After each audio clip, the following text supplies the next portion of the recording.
Hi, welcome to WiseCat. Today we're going to take a quick look at the database module.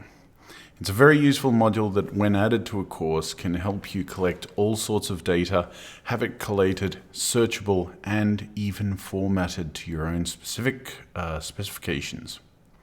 So you go into a course. To make one, turn editing on, add an activity or resource. In there, we're going to want to choose the database module right here.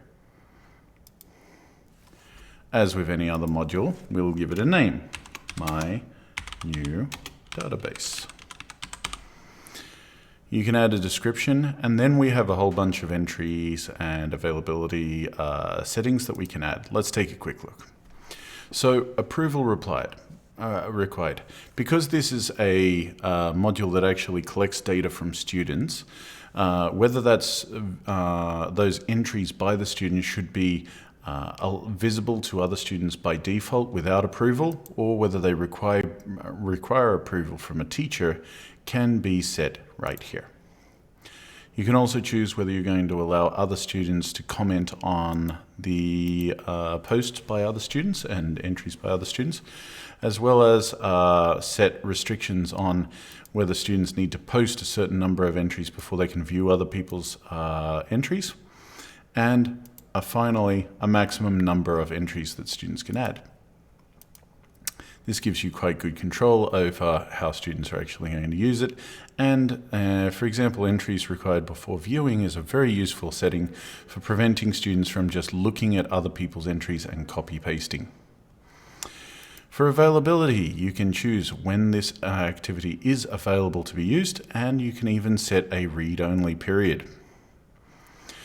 You can rate the entries inside of here using a lot of different aggregation styles, which are similar to ratings on forum entries and forum posts.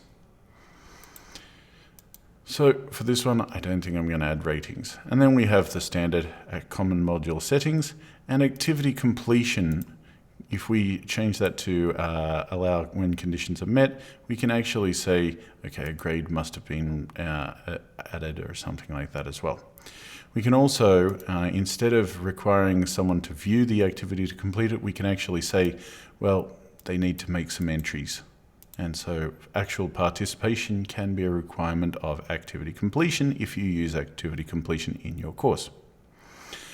Anyway, I'm just going to save and display. Boom.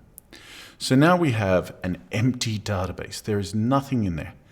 We can actually choose a predefined set of fields, though, to add some structure to our database.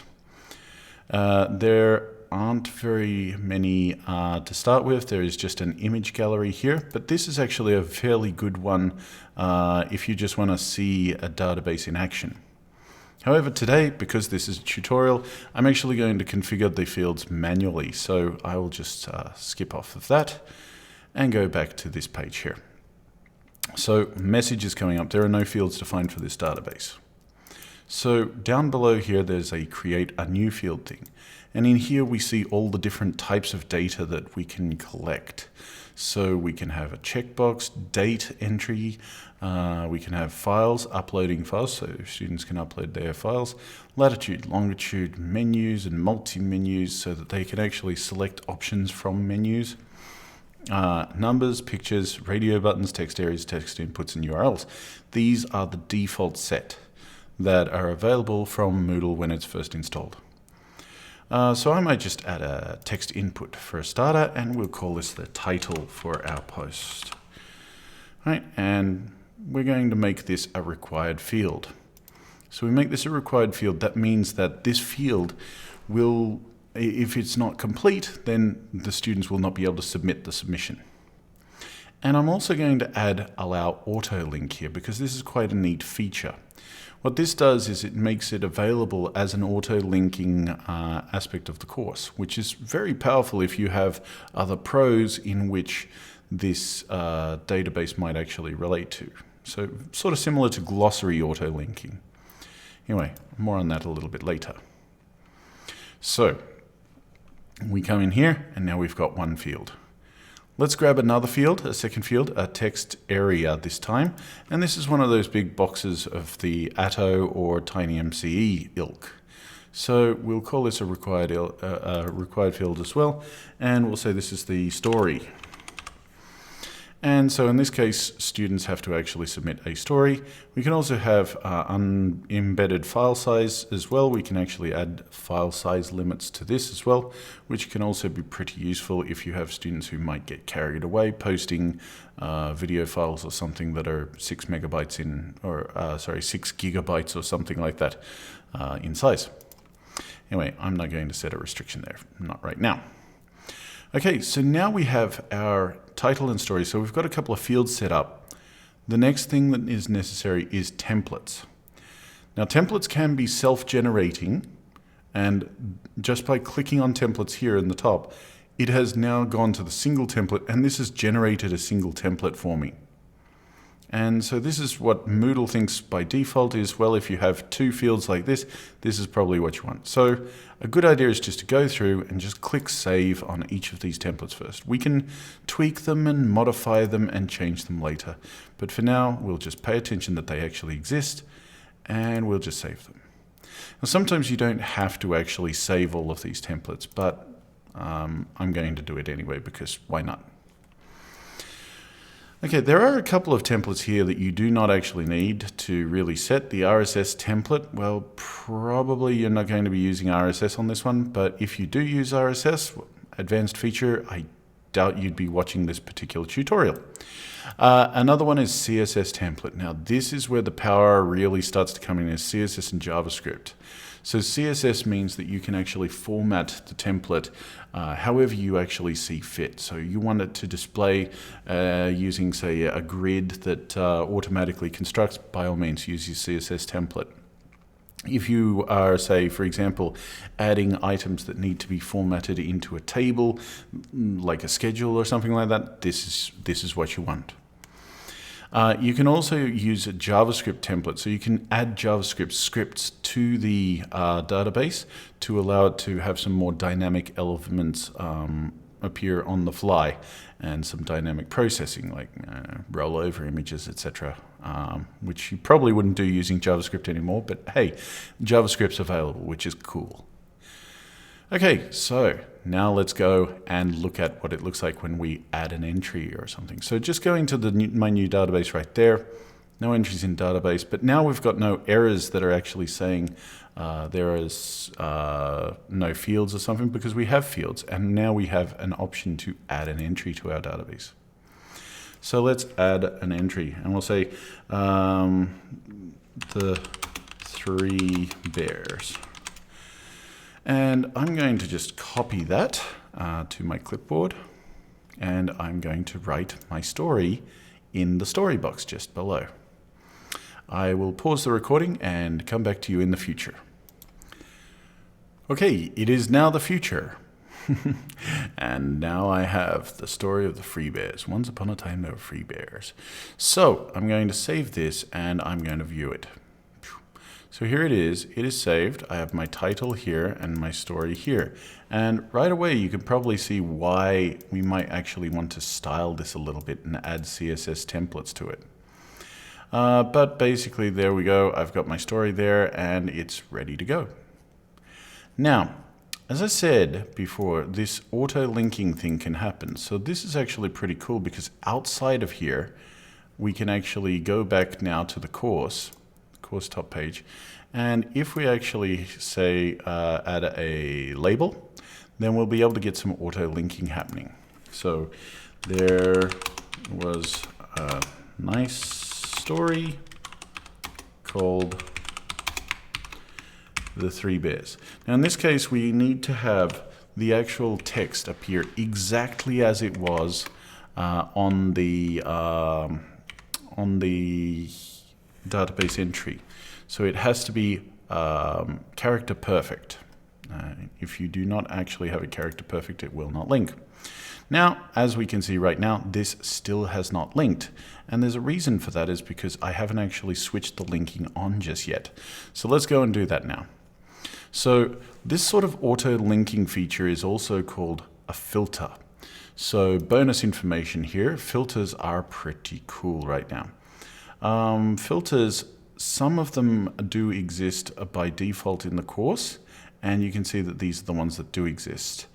And right now I'm actually checking and running into an issue. I did not know this, but yeah, database does not appear to be one of those ones that's selectable by default. So actually this database auto linking thing appears to be something that the admin's going to have to enable. So being an admin, which I am, I'll go in and do that now. Ooh, I wasn't actually expecting this to get quite this deep into admin territory. Anyway, we can go into activity modules admin here. That's database. Sorry, what I want is filters, the filters. And down in here, we'll go to manage filters. And to switch it on, database auto linking is right there. Okay, on. I'm going to switch it on by default, or on, well, off but available is also another way to do it. Some of your admins will probably have that set to off but available, and that means that it has to be enabled by default. By default, it won't be enabled on your course. So sometimes you might actually have some of these filters available to you, but you have to go in there and enable them. So you can see here, database auto linking is now appearing, but it's defaulting to off. So we're going to want to turn that on so that the database auto linking actually happens on our course page. So now if we go back to our course page, you can see there is something has changed here. There once was a story, and if I turn editing off, there was a nice story called The Three Bears. And now that is actually linked automatically to our glossary entry for The Three Bears.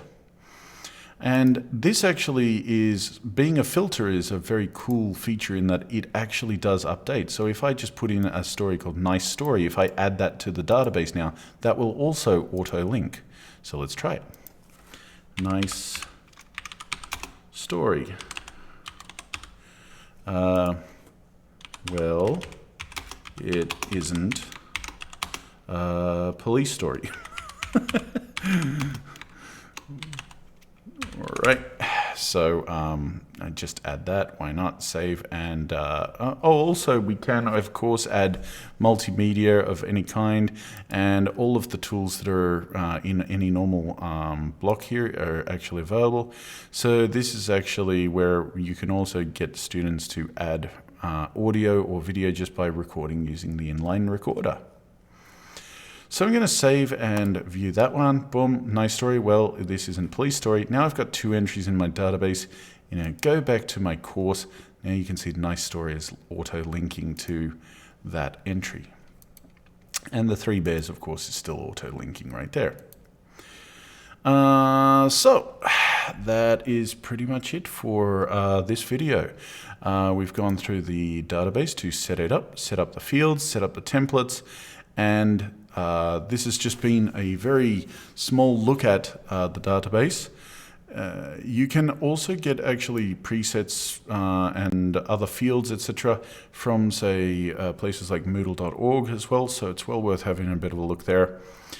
This database module is perhaps one of the most powerful modules in Moodle because you can do so much with the templates. The templates are so customizable that it's an amazingly powerful feature. So if you have some sort of idea to gather information from students or posts from students or something, you can craft your own posting style and get them to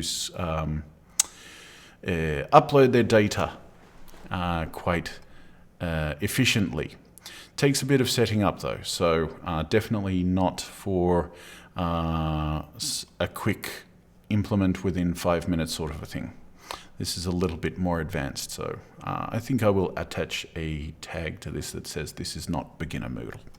But anyway, it is definitely one of those things where you might want to play with it, and even if you are a beginner, have a play because you'll just get better at understanding how these things work in general. So it's a really good one to have a play with as well.